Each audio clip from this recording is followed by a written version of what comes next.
to overtime.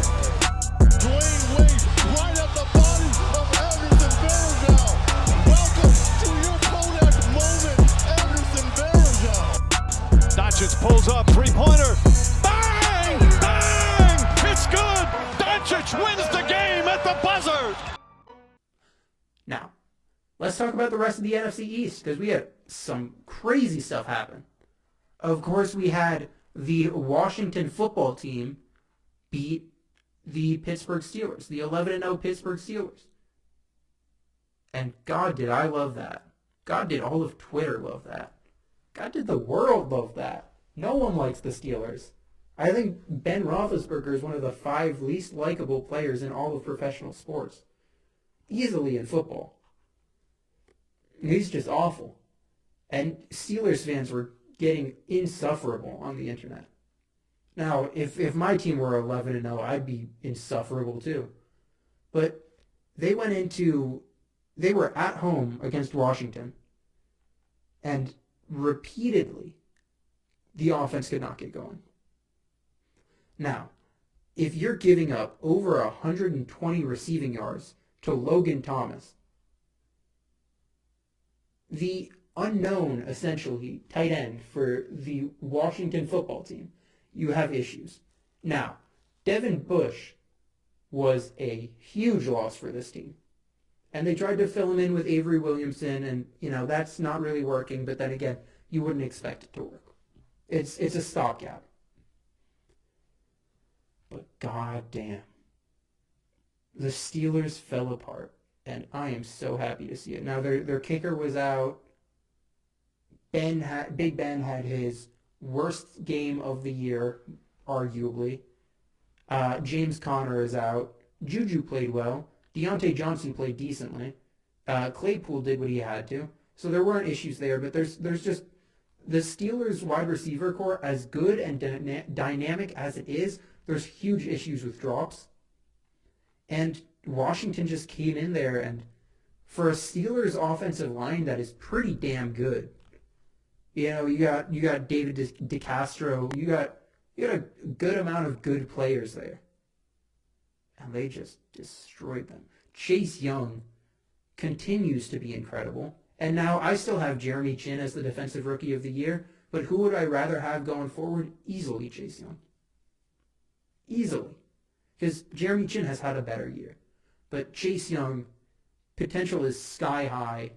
Washington, and he's had inconsistent effort levels, but when he gets into it, he just destroyed a game. He just destroys games. It's insane.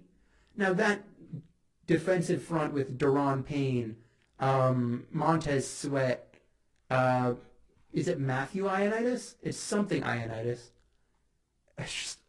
And then Ryan Kerrigan. He's old as hell, but he's had a decent year for them. That's an incredible year. That's an incredible front 4 or front 7, however many you want to count. John Bostic is a dirty player, but he plays well. I'll respect. Every team has to have a dirty player, and that's sad. That's sad. You don't want to buy into that, but every team has to have one that kind of sets the tone. The closest the Giants get is Jabril Peppers being just kind of absurd. And they go from there. But you need to have a mean streak in a defense. Washington has a great defense. Alex Smith is still awful. I know the storyline of him, recovering from that horrific injury is awesome. Everyone loves it. Everyone loves to see it. I am no different. I'm amazed. He got a cleat through his foot yesterday. And blood all over the bandages around his foot. And he played through it. And that's impressive.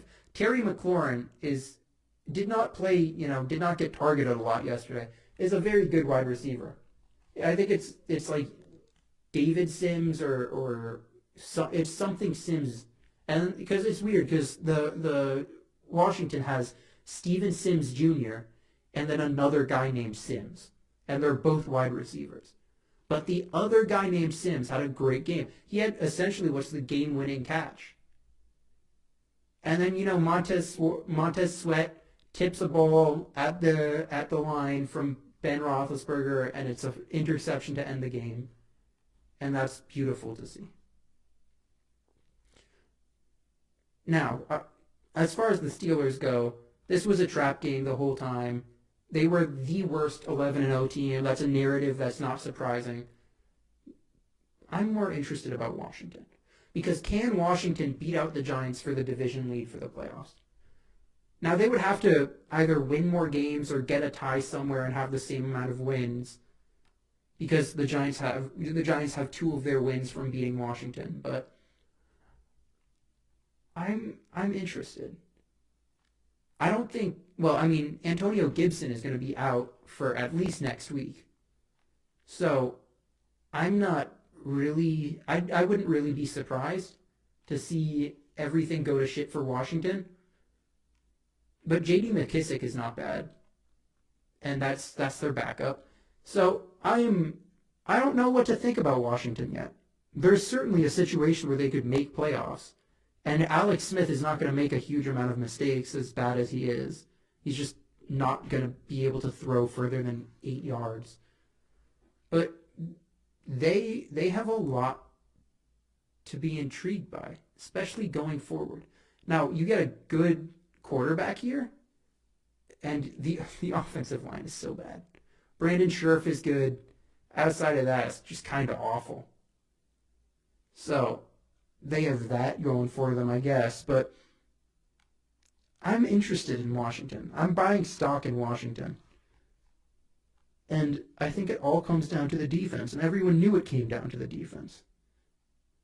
But Washington has not had a franchise quarterback in ages.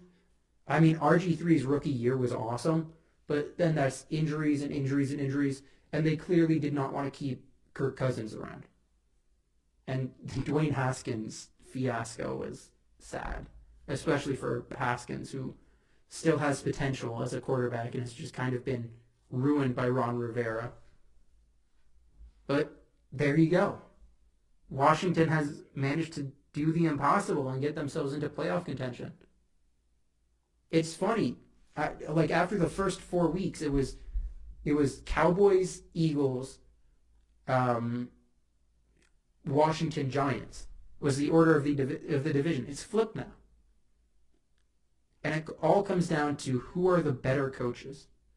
Because I think if you go in a list of who are the best coaches in division, I would say Joe Judge is currently the best coach in division. And you can argue between Doug Peterson and Ron Rivera, but I'd rather have Ron Rivera. Because I feel like Ron Rivera will tell you what's going on and won't lie to you the way Doug Peterson has. And then Mike McCarthy is a fucking awful coach.